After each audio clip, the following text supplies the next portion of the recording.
여러분들이 참 살다 보면은 인생에 파란만장한 이야기들이 참 많습니다. 근데 죽을 날이 가까웠다 그랬을 때는 자기 인생을 돌아보면서 뭔가 정리하고 싶고 뭔가를 남기고 저 자손들에게 해주고 싶은 이야기가 있을 겁니다. 다윗도 마찬가지였어요. 그래서 다윗의 유언이라는 제목으로 11월 달에 설교를 한 적이 있습니다. 오늘은 같은 본문이지만은 메시아가 오셔야 할 이유가 뭔가를 오늘 본문에서 찾아서 여러분께 전하려고 합니다.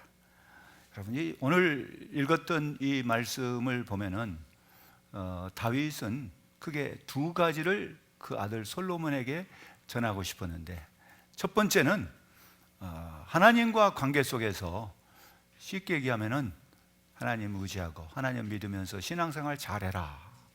정말 내가 지난 날을 돌이켜 보니까 나름대로 나는 잘 믿는다고 했지만은 부족한 게 너무 많으니까 너는 그렇게 살면 안 되겠다.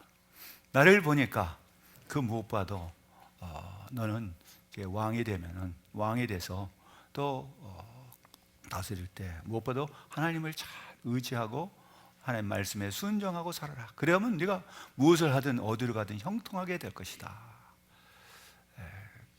딱 그렇게 유언을 하고 마쳤더라면은 다윗 왕은 그야말로 역사의 길이 빛날 수 있는 그런 왕이 될 수도 있습니다.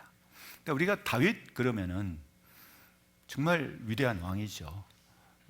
다윗, 아브라함과 다윗의 자손 예수 그리스도의 세계라 하면서 예수님께서 다윗의 그 혈통을 타고 그 후손으로 나올 것을 마태는 이야기했어요. 그리고 다윗 그러면 그야말로 그 이름의 뜻대로 하나님의 사랑을 받는 자, 하나님이 사랑하는 자, 참 아름다운 이름이고 그는 평생토록 하나님을 사랑하고 하나님의 사랑을 받았다 또 해도 과언은 아니에요. 그런데 그 다윗의 어두운 면을 사람들은 간과하기 쉬워요. 그냥 그거는 안 보고 좋은 면만 볼 수가 있어요. 다윗의 성공이 있으면은 실패가 있거든요. 근데 우리는 성공만 이야기하다 보면은 실패한 부분들, 그 부분은 감춰버리고 싶어요. 그런데 오늘 이 말씀 속에는, 계속해서 이어지는 말씀 속에는 다윗의 실패가 무엇을 의미하는지, 그리고 다윗의 이야기는 사무엘서에도 나오고 열왕기서에도 나오고 역대기에도 나와요. 근데 이게 시간적으로 기록한 그 시기가 다 다릅니다. 연대가. 네. 그 당시 상황을 놓고 기록했을 때 다윗은 무엇을 어떻게 했는지 그걸 잘 보여준 게 이제 사무엘서고 또 그 후에 그걸 놓고 다윗의 그런 모습을 기록한 게 열왕기입니다. 그리고 후손들에게 그 다윗의 이야기가 어떻게 전해져야 될지 한 것이 역대기예요. 그러면 사무엘서라든가 이 열왕기라든가 이런 거는 뭐를 얘기하냐면은 하나님의 뜻이 어떻게 백성들에게 전해지는가, 그리고 역대기에서는 그 하나님의 뜻이 어떻게 성취되었는가를 보여주는 거예요.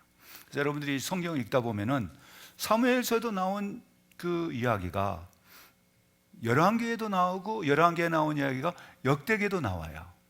그러면 그게 어찌 된 건가? 이게 조금씩 다르기도 하고 순서가 다르기도 해요. 근데 그 말씀드린 대로 사무엘서라든가 또 열왕기서는 역사적인 관점에서 쓴 게 아니고 하나님의 뜻이 어떻게 백성들에게 전달되었는가, 그래서 그걸 갖다 하나의 예언적인 측면에서 그걸 기록했어요. 그리고 그 하나님의 뜻이 어떻게 백성들에게 성취되었는가를 기록한 게 역대기예요. 그러니까 우리가 이제 이런 걸 놓고 볼 때 다윗이 솔로몬에게 말했던 말씀들이 이거는 아버지의 유언적인 말이라기보다는 그것이 하나님의 같은 예언적인 측면에서 말씀하고 있다라고 볼 수가 있습니다. 그럴 때 지금 아까 말씀드린 대로 솔로몬에게 했던 그 유언의 두 번째는 인간관계예요. 그 인간관계인데, 우리가 살다 보면은 이게 사회, 세상에서 사는 것은 다 인간관계죠. 세상이라고 할 때, 사회라고 하는 것은 두 사람 이상이 모으면 사회예요. 그게 세상이고, 그러다 보니까 그 두 사람들이 서로 사랑하면서 살면 좋은데, 거기에 누구 한 사람이 있게 되면 삼각관계가 돼가지고서 문제가 생겨요. 또 거기 또 다른 사람, 또 네 사람이 되면 둘씩 나눠서 분파가 생기고, 그러다 보니까 그 사이가 항상 갈등이 있게 마련인데, 여러분, 여기 인간관계에서 다윗이 지금 이 유언을 할 때가 어떤 때냐면은 2장 1절에 뭐라고 그랬어요? 다윗이 죽을 날이 임박하매. 그러니까 굉장히 이 상황을 놓고 보면은 다윗이 이제 조급해질 수도 있고, 또 다윗이 그동안에 모든 기력이 쇠하였고, 어떻게 보면은 이제 곧 언제 죽을런지 모르니까 이건 굉장히 중요한 이야기니까 해주고 싶은 거예요. 근데 그 중요한 이야기를 누구한테 하냐면 그 아들 솔로몬에게 하는 거예요. 근데 이 아들 솔로몬이라 했어요. 이게 굉장히 중요한 의미가 있어요. 그냥 솔로몬 왕에게 그런 표현하고 아들 솔로몬에게. 그러니까 아버지가 아들에게. 이 관계는 하나님께서 그의 백성, 하나님 아버지가 그의 백성 아들에게 하시는 말씀. 오늘 여러분이 이 말씀을 들으실 때 그냥 역사적인 한 그런 얘기 아닙니다. 이거는 하나님께서, 우리 아버지 하나님께서 우리의 자녀인 우리 성도들에게 하시는 말씀으로 받기를 바라요. 그럴 때 우리가 이 말씀이 내게 무엇을 지금 하시려고 하는지 성령께서 역사하시는 이 시간 되기를 바랍니다. 그래서 뭘 얘기하냐면은 그 가슴에 맺힌, 그야말로 다윗 아버지, 다윗 왕이라는 표현도 없어요. 여기 보면 여러분 보세요. 2장에 다윗 왕이 죽을 날이, 그 왕자 다 빼버리잖아요. 다윗 인간이에요. 죽을 날이 임박해요. 누구든지 죽을 날이 오죠. 그런데 그의 아들 솔로몬 왕자도 빼버려요.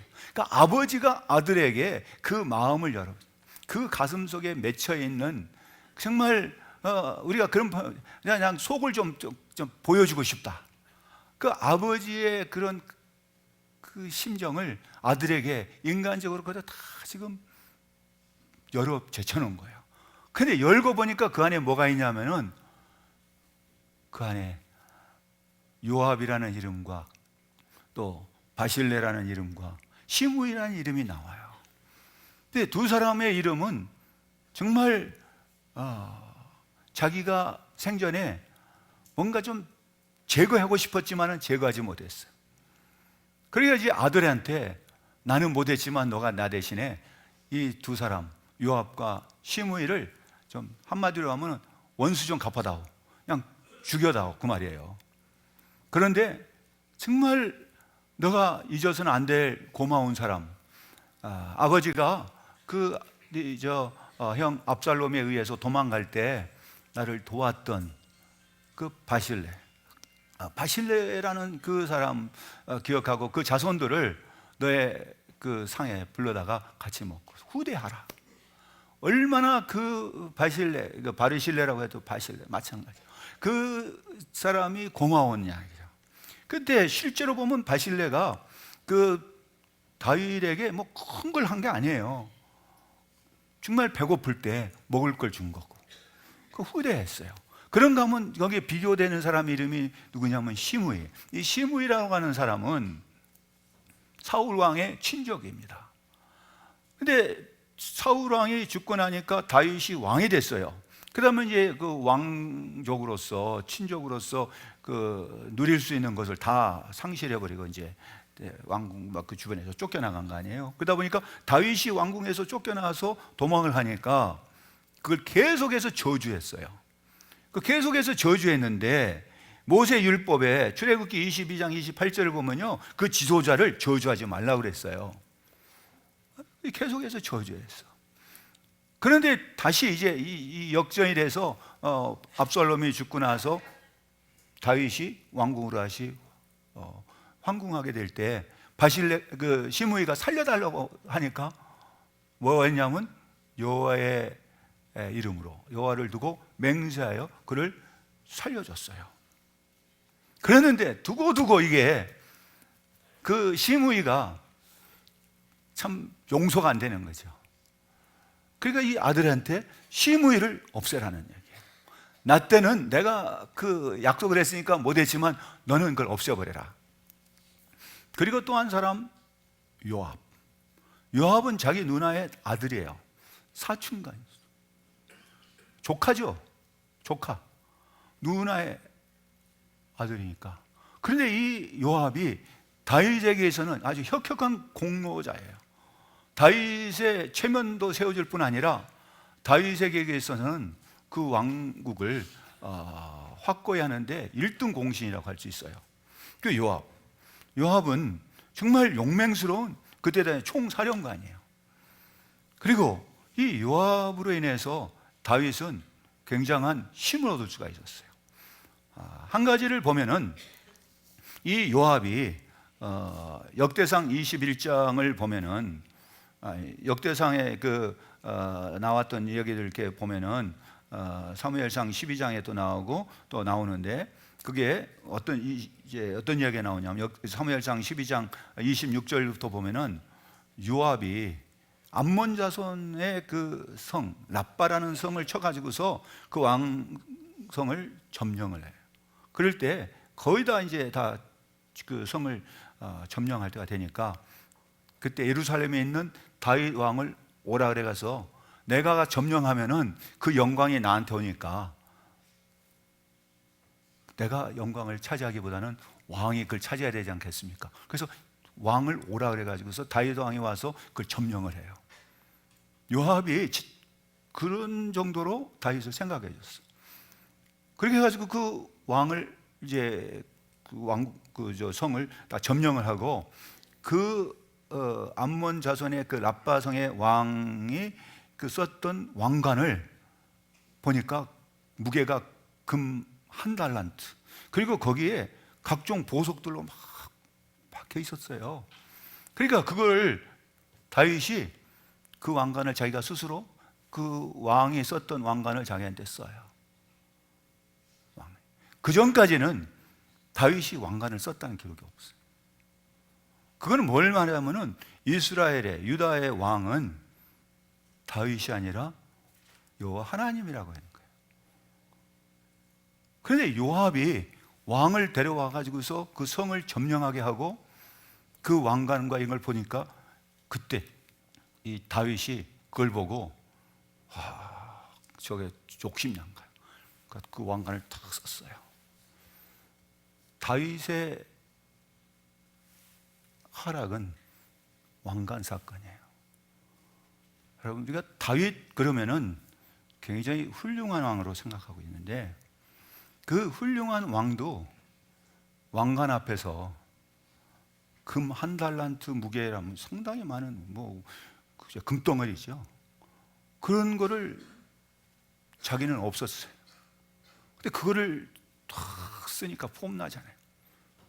폼남과 동시에 하나님은 그를 징계하기 시작해요. 그런데 우리가 생각할 때 다윗에게 있어서 가장 큰 잘못은 밧세바와의 그 사건이라고 생각하는데 하나님은 그걸 치지 않아요.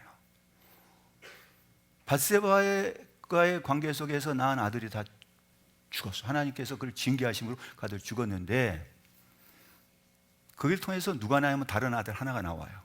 그를 가리켜서 하나님은 그걸 솔로몬이라고 그랬어요. 솔로몬이라는 말은 평화라는 의미를 갖고 있어요. 그런데 그랬을 때 가장 다윗의 잘못을 지적한 선지자는 나단 선지자였어요. 근데 하나님께서 나단 선지자를 다윗에게 보내서 뭐라고 말씀하냐면은 그의 이름, 그 아들의 이름을, 솔로몬의 이름을 여디디야라고 하라. 왜냐? 내가 그를 사랑하기 때문에 그렇게 한 거예요.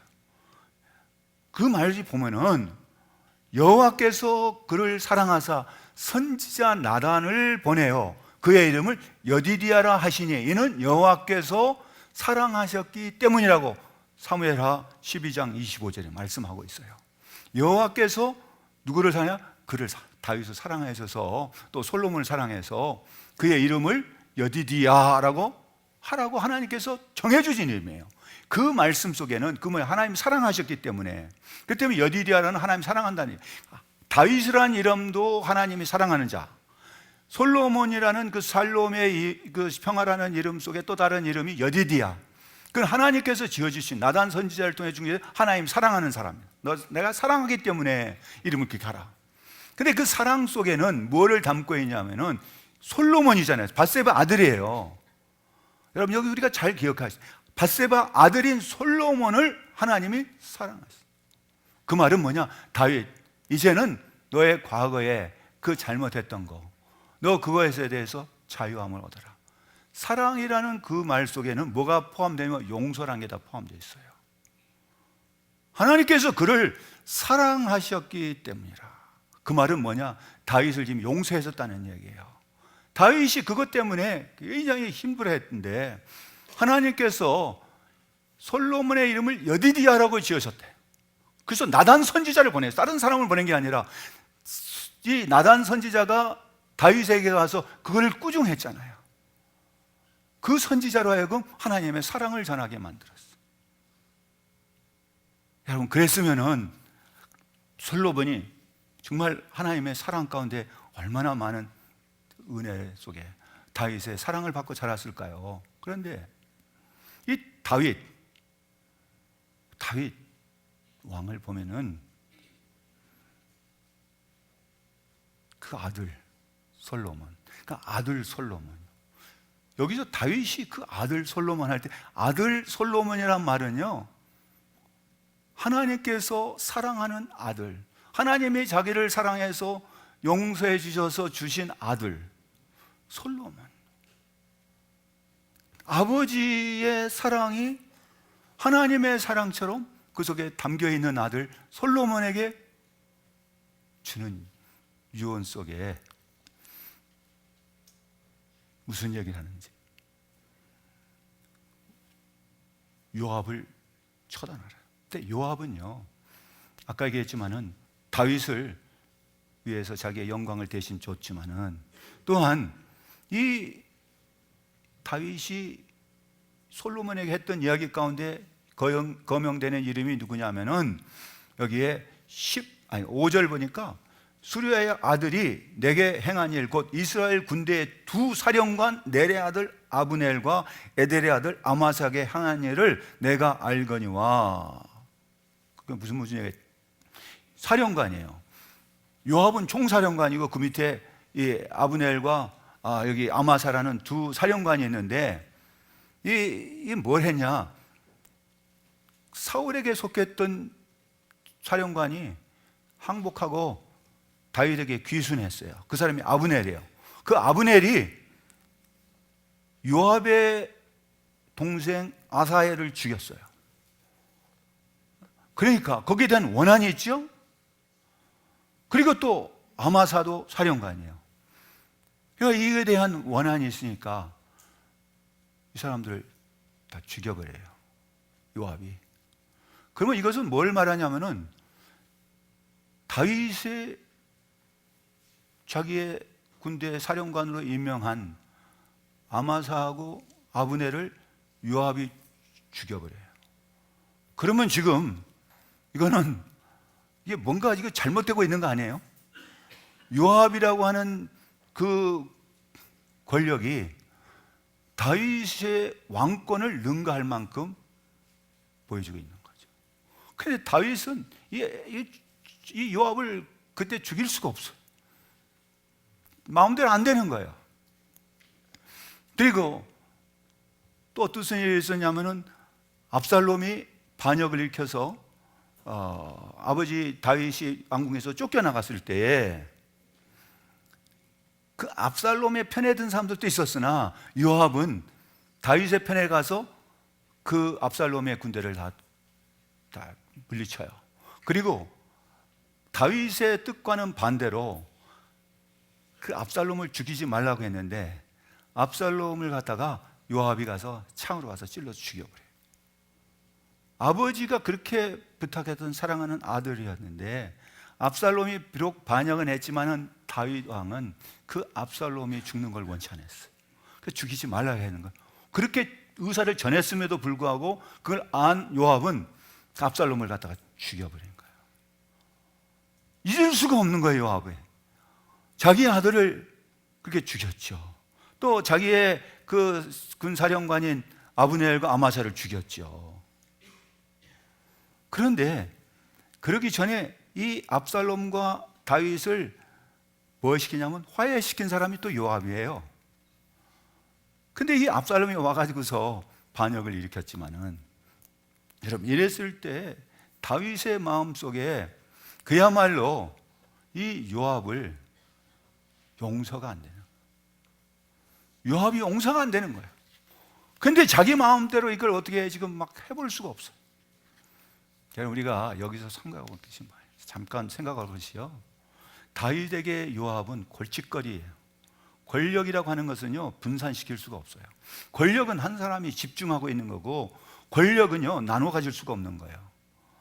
근데 요압이 왕권 이상의 권력을 손에 쥐고 있어요. 우리말로 속담에 백지장도 맞들면은 낫다, 가볍다는 얘기 하는데, 문제는 그 다음이에요. 이게 중요한 문서입니다. 두 사람이 들었어요. 근데 서로 소유권을 주장해요. 이게 누가 가져야 되느냐? 싸우는 거예요. 여러분, 사람의 욕심은요, 뭔가 하나를 갖고 싶은 거예요. 권력은 나눠 가질 수가 없어요. 또 권력이라고 할 때 그 힘인데요, 또 뭐가 힘이냐면은 돈이 힘이에요. 돈도 같이 나눠 가질 수가 없어요. 돈도 그냥 자기가 다 갖고 싶어 하죠. 또 뭐가 힘이냐면요, 죽음보다 강한 게 뭐예요? 죽음보다 강한 게 사랑이에요. 사랑은 죽음보다 강하다니까. 사랑도 나눠 가질 수가 없어요. 그렇기 때문에 하나님은요, 사랑의 하나님이지만 무슨 하나님이냐? 질투하시는 하나님이에요. 하나님의 사랑을 하나님이 우리를 사랑하는데, 우리를 사탄이나 누군 다른 것이 우리를 사랑 뺏어갈 수 못하죠. 질투하시는 하나님. 우리가 다른 신을 섬긴다, 다른 뭘 섬긴다, 하나님 용서하지 않아요. 왜? 하나님은 질투하시는 하나님이기 때문에. 그런데 바로 여기서 문제가 발생한 거죠. 이 솔로몬. 그런데 이 솔로몬에게 뭐라고 표현을 하냐? 여러분 보세요. 읽었던 열왕기상 2장 6절을 보시면은 뭐라고 합니까? 내 지혜대로 행하여 그의 백발이 평안히 수월에 내려가지 못하게 하라. 여러분, 내 지혜대로.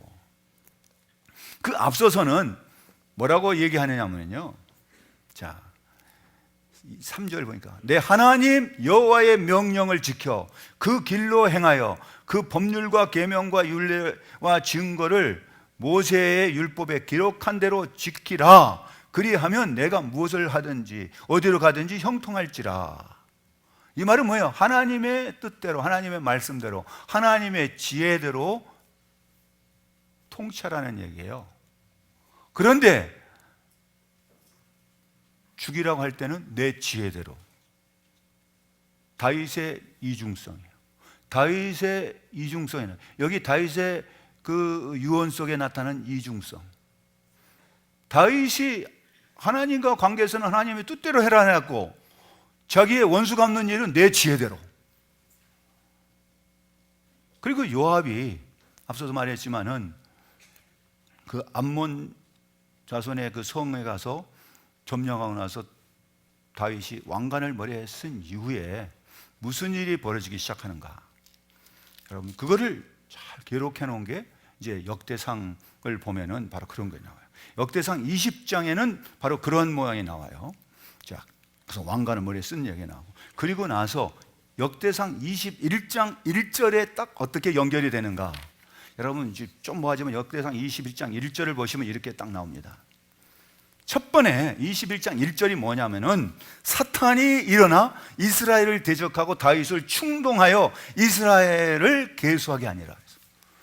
여러분, 다윗이 왕관을 머리에 쓴 이후에 일어난 일이 뭐냐? 사탄이 다윗을 충동시켜요. 여러분, 교만은 패망의 선봉이라고 그랬어요. 그 전까지는 다윗이 왕관을 쓴, 하나님이 나의 왕이시고 나는 그의 종이다, 그런 신앙 고백이 쪽에서는 왕관을 쓴 근사해. 내가 이제 왕이다. 그러한 것이 딱 있는 순간에 그 교만은 다윗을 패망하게 만들어. 그렇게 함으로써 어떤 일이 벌어지냐, 인구 조사를 하러 가니까 요압이 그때 또 나타나 가지고서 요압이 못마땅히 생각해. 그러면서 뭐라 합니까? 그거 보시면은 자, 계속에 나오는 게 그 내용이에요. 자, 그거 보니까 요압이 다윗에게 21장 3절이니까 그렇죠? 그 중간에 보면요, 주께서 어찌하여 이 일을 명령하시나이까? 어찌하여 이스라엘이 범죄하게 하시나이까? 이때는 요압이 상당히 정신이 차린 것 같아요. 그죠? 좀 못하게. 그 일을 하는 것은 하나님께 범죄하니까 하지 않았으면 좋겠습니다. 그래도 그 다음 절 보니까요, 4절에 뭐라 그랬어요? 역대상 21장 4절 보니까 왕의 명령이 요압을 재촉한지라. 그게 뭐예요? 왕이, 다윗이 이때는 왕이라고 해요. 왕으로서 요압에게 재촉해요. 빨리 하라고. 그러니까 드디어 요압이 이제 떠나가지고서 이스라엘 땅을 두루 다니면서 이제 그 인구조사를 했어요. 그래서 나온 게 뭐냐면은 군대에 나갈 수 있는, 전쟁에 나갈 수 있는 그 인구가 47만이라고 보고를 해요. 그런데 이것이 바로 뭐가 되냐? 7절에 하나님이 이 일을 악하게 여기서 이스라엘을 치셨어요. 자, 지금 무슨 일이 있은 후에 일이 있었어요? 다윗이 왕관을 자기 스스로 머리에 쓴 이후에 사탄이 그 마음을 충동해 가지고서 인구조사를 했어요. 그 일을 하나님께서 악하게 여기셨다. 다윗이에요, 다윗. 하나님이 다윗의 그 행위를 악하게 여기서 이스라엘 백성을 치셨어요. 그 세 가지 중에 하나 선택하라고 그럽니다. 그런데 전염병을 택해 가지고서 죽은 사람이 7만 명이 죽어요. 다윗의 교만 때문에 7만 명이라고 하는 백성들이 목숨을 잃어요. 여러분, 이건 무서운 겁니다. 다윗이 교만함으로써 다윗 한 사람으로 인해서 여기서만 또 끝나는 게 아니에요. 여기서만 끝나는 게 아니에요. 또 그게 이어지는 것이 사무엘하 13장에 또 이어져요. 근데 사무엘하에서는 이 일보다는 뭐를 얘기하냐면은 다윗의 가정사를 얘기해요. 이 왕관 쓴 일 이후에 사무엘하 13장을 보면은 그의 아들 암논이 자기의 이복 여동생 다말을 사랑해가지고 범해요. 그리고 나중에는 그냥 모른 채 해버리니까 그걸 안 압살롬 오빠가 분노해가지고서 2년 후에 암논을 죽여버려요. 살해해요. 어떤 일이 있은 후에 그런 일이 벌어졌냐면은 왕관을 쓴 이후에 연속되는 다윗 가문의 이스라엘에 영향을 미친 비극이 연속되고 있어요. 근데 우리가 다윗 그러면은 그런 부분들은 자 얘기 않고 싹 넘어가 버리시오. 다윗, 제가 왜 이런 얘기를 하냐면은 그러기 때문에 누가 와야 되냐? 메시아가 와야 돼. 다윗을 가리켜서 메시아적인 메시아 왕국의 표상이라고 얘기했는데 다윗을 통해서 나타날 메시아 왕국, 영원한 다윗의 왕국. 그게 다윗이 솔로몬에게 주었던 그 말씀 속에 그런 언약들이 나와요. 하나님께서 다윗에게 했던, 하나님께서 다윗을 통해서 무슨 말씀하냐면 그 아들 중에 솔로몬만 유일하게 후계자로 삼았어, 왕을 삼았어. 그렇게 해가지고서 그 왕을 통해서 다윗의 왕국이 영원한다, 계속된다고 얘기를 해요. 그것은 메시아의 출현을 예고하고 있는 하나의 예언적인 얘기예요. 다윗이라고 하는 그 왕국은 다윗 왕의 이때부터 왕관을 쓸 때부터 끝이 나요. 하나님께서는 그를 악하게 여기셔버려요. 악하게 여기서 그를 치셔버린 거예요. 여러분, 제일 중요합니다. 이건 뭐냐? 내가 뭔가 잘하려고 열심히 한다 할지라도 하나님께서 보실 때에 하나님의 뜻대로 하지 않고 순종하지 않으면 그것이 뭐냐? 교만이고 악이에요. 꼭 사람을 죽이고 뭐 하는 것만이 그런 것이 아니고 다윗 왕의 그런 행사를 하나님께서 악하게 여기서 이스라엘 백성 7만 명이 죽었다니까요. 다윗 왕 때문에. 뿐만 아니라 이러한 것으로 인해서 솔로몬 어떻게 됐을까요? 아버지 뒤를 이어서 왕이 되죠. 솔로몬이란 이름이 하나님께서 나단 선지자를 통해서 뭐라고 지어졌다고 그랬어요? 여디디야. 하나님이 사랑하실 때, 하나님이 사랑한 자라는 말이에요. 솔로몬이 왕이 돼서 무슨 일을 했을까? 그리고 아버지 다윗은 솔로몬에게 두 사람은 처결하라 했어요. 요압과 시므이. 그런데 솔로몬의 지혜대로 그가 한 일은 그의 형 아도냐를 죽여요. 하나님의 말씀에 순종하면은 정적을 죽이는 게 아니에요.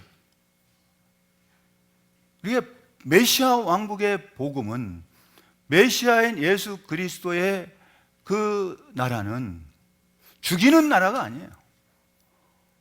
그렇기 때문에 메시아가 오셔야 할 이유는 뭐냐? 다윗의 왕국은 다윗대로 그때로 끝나. 왕관을 쓸 때부터 실질적으로 다윗은 그때 하나님께서 치셔버렸어요. 여러분. 그리고 이제 이 말씀 속에 두고 있는 그 다윗의 언약 속에서 주고 있는 나타날 메시아 왕국, 그 예수 그리스도의 왕국이 영원하다는 것이지 다윗이라고 하는 그 한 개인의 나라가 영원하지 않는다. 여러분, 다윗도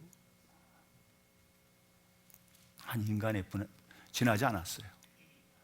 그리고 그 아들 솔로몬이 됐을 때 다윗은 그 자기 아들 아도냐, 자기 형 아도냐를 죽이란 말 안 했어요. 그래, 내 지혜대로, 그러니까 자기의 지혜대로 뭐하냐? 정치적인 정적이라고 생각했던 아도냐. 왜냐하면 그 뒤에 누가 있냐면 요압이 있거든요. 그 아버지도 정말 마음대로 할 수 없던 요압이 아도냐를 감싸고 돈다면 자기도 힘들 거다 생각하니까 그냥 정적부터 처리해요. 여러분, 이것이 솔로몬의 실패예요. 여러분, 메시아 왕국은 다윗의 왕국이라고 하는 그 왕국에서는 죽이는 게 아니에요. 그건 뭡니까? 죽어야 할 사람을 살리고요. 생명의 복음이 있는 것이 메시아 왕국, 예수 그리스도의 나라예요. 하나님의 나라는 나의 정적을 죽이는 것이 아닙니다. 어떤 이유를 끄집어내 가지고서 사람을 갖다가 복수하는 게 아니에요. 용서가 없는 그 마음에 뭐가 들어가냐? 사탄의 역사가 들어가는 거예요. 그리고 자기의 의를 나타내려고 하고 자기의 뭐를 나타내고 왕관을 쓰는 사람들이 오늘날도 교회에 너무 많다는 얘기입니다. 그리고 자기가 말하면 이것이 마치 자기 법인 것처럼, 이거는 왕관을 쓰는 것 같아요. 저는 그런 사람들을 볼 때마다 가슴이 철렁철렁 내려앉아요. 어떻게 되려고 저렇게 하는가? 귀 있는 자는 들을지어다. 여러분, 우리가 정말 주님 앞에서 어떤 모습이 돼야 되는가? 다윗, 하나님이 사랑한 자였어요. 솔로몬, 하나님이 사랑한 자였어요. 근데 하나님의 말씀대로, 하나님의 뜻대로 하지 않고 자기의 지혜대로 자기 형 아도냐를 죽여요. 요압도 죽여요. 또 여기에 나오는 사람들, 또 누구예요? 갑자기 또 이름이 생각 안 나네. 저기 그 저주했던 사람, 시므이도 죽여요. 솔로몬이 왕이 돼서 세 사람을 죽여요. 근데 솔로몬도 나중에 그대로 받아요. 여러분, 그리스도의 왕국, 메시아의 왕국은 죽이는 게 아니라 뭐예요? 살리는 거예요. 죽어가는 사람 예수님이 살리셨잖아요. 죽은 사람도 살리셨잖아요. 나사로도 살리셨어요. 근데 교회는 어떤 역사를 일어나나 보니까, 교회는 죽어가는 사람이 살아나는 데가 교회예요. 그리스도의 왕국이 교회란 말이죠. 우리가 그 일을 위해서 부름을 받았으면 뭘 해야 됩니까? 살아있는 사람을 죽이는 것이 아니라 죽어가는 사람이 살아야 되는 것이에요. 기쁨이 있는 것이에요. 예수님이 가는 곳에 죽었던 사람이 살아났잖아요. 나인성 과부의 그 아이도 살아났어요. 백부장의 종도 살아났어요. 여러분, 그렇기 때문에 뭐냐? 다윗의 왕국이 아니라 메시아 예수 그리스도의 왕국이 영원한 것이에요. 그렇기 때문에 누가 와야 돼요? 예수 그리스도께서 오셔야 되는 거예요. 이거는 다른 걸로 해결할 수가 없는 일이에요. 그렇기 때문에 오늘 여기서 뭘 주냐? 그 다음에 또 이 솔로몬 자기의 지혜대로 그 왕국을 튼튼하게 하려고 생각해서 뭘 하냐면은 애굽에서 왕비를 하나 데려와요. 애굽 제국이죠. 큰 나라예요. 거기하고 동맹을 맺으면은 자기의 왕권이 튼튼하라고 생각했을지 몰라요. 내 지혜대로, 자기의 지혜대로. 애굽에 가지 말라고 그랬어요. 가데스 바네에서 광야에 와서 12 정탐꾼이 가서 가나안 땅을 정탐하고 와가지고서 보니까 우리는 그들에 비하니까 메뚜기 같다. 그러니까 우리가 다시 돌아가자. 막 그래. 그래서 그 일 때문에 그들이 40년 동안 광야에서 헤매고 다니죠. 그때 다시 못 간다 했어. 다시 애굽에 가지 말아라. 그랬는데 솔로몬은 그랬던 거 다 잊어버려요. 하나님 말씀 명령대로 순종하라 그랬는데 자기의 지혜대로 뭐하냐? 하나님 말씀이 저리 가버려요. 다윗이 그렇게 말씀을 했고 유언을 했음에도 불구하고 솔로몬은 왕이 되니까 하나님의 말씀 좋게 놔둬버리고 자기의 지혜대로 해서 애굽에서 왕비를 데려와. 그 일로 인해서 이스라엘은 이 통일왕국 솔로몬은 하나님 앞에서 버림을 받아요. 다윗의 왕국이 영원하지 않아요. 누구의 왕국이 영원하냐? 예수 그리스도의 왕국이 영원한 것이죠. 하나님의 나라가 영원한 것이죠.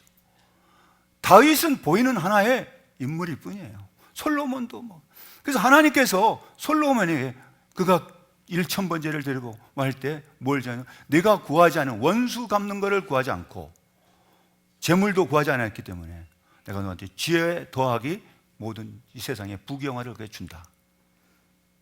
그랬는데 그가 어떻게 지냈냐면 그 하나님이 주신 지혜와 부귀영화를 가지고 자기의 인생을 즐겁게 하는데 다 써버려요.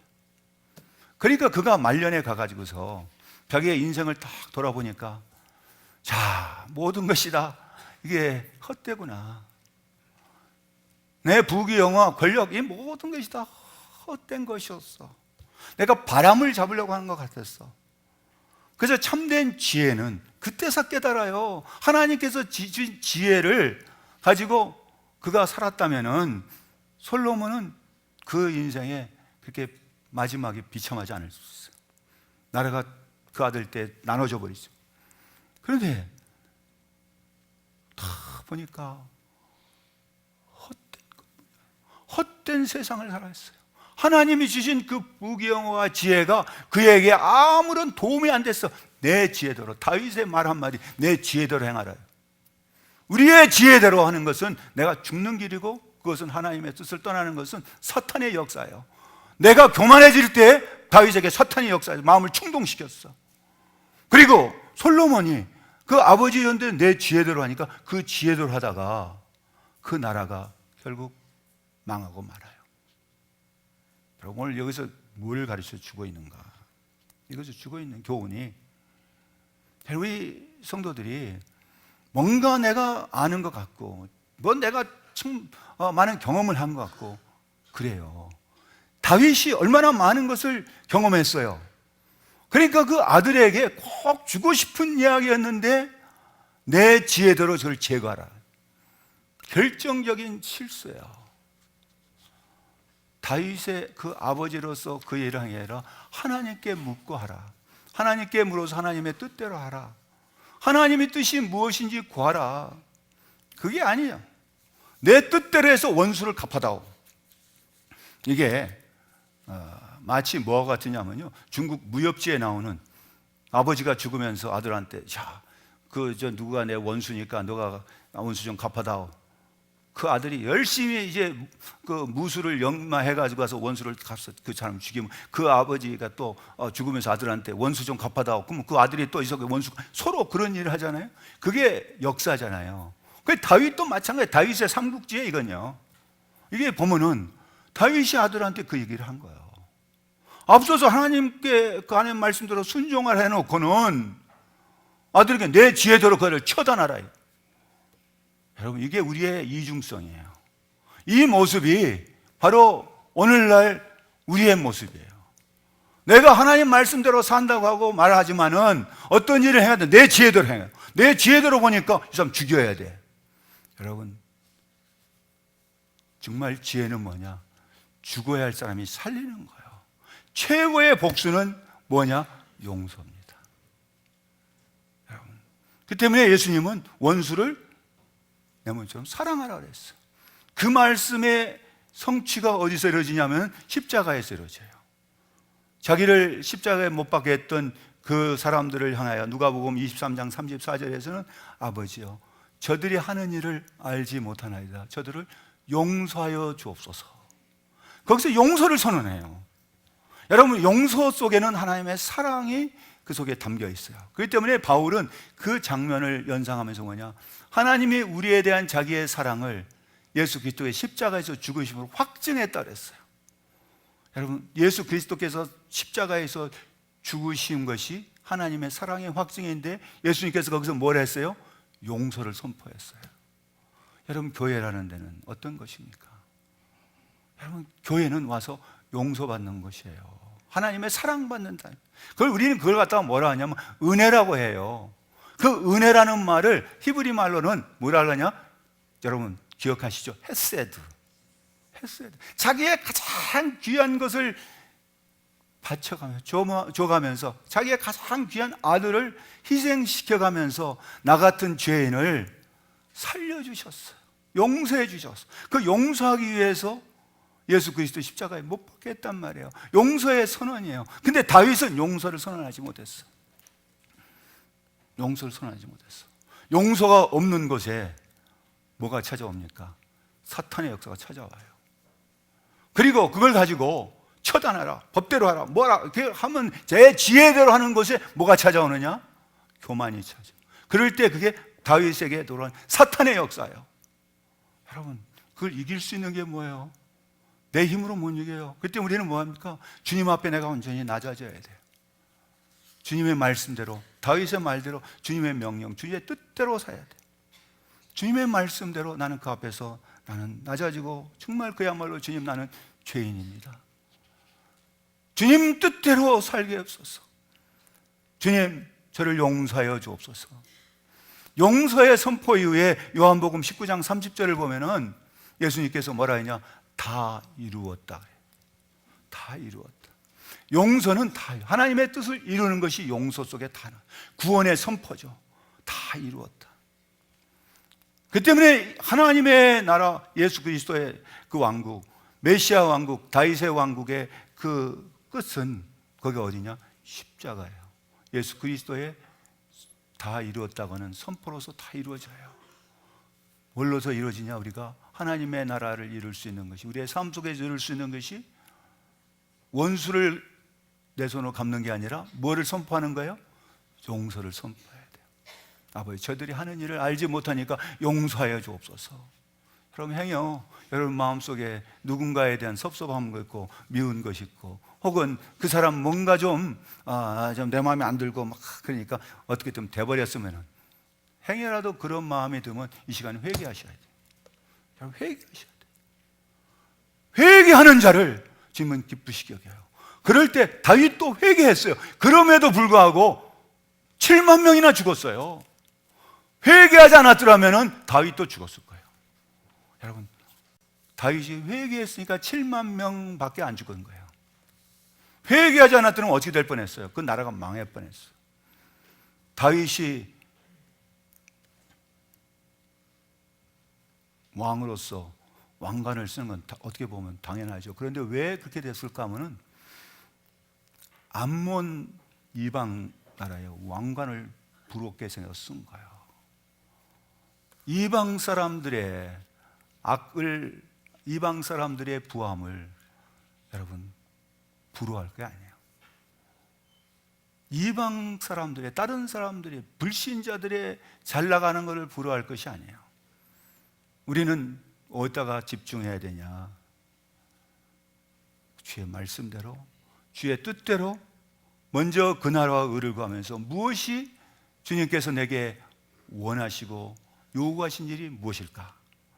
그를 생각하면서 정말 여러분의 심령에 하나님의 주시는 은혜가 살리는 역사, 용서의 역사, 그야말로 예수 그리스도의 왕국이 임하는 우리 성도들 되시기를 주의 이름으로 축복합니다. 예수 그리스도에 어서 오시옵소서. 마라나타라고 우리의 신앙 고백이 되기를 간절히 바랍니다. 하나님 아버지, 감사합니다.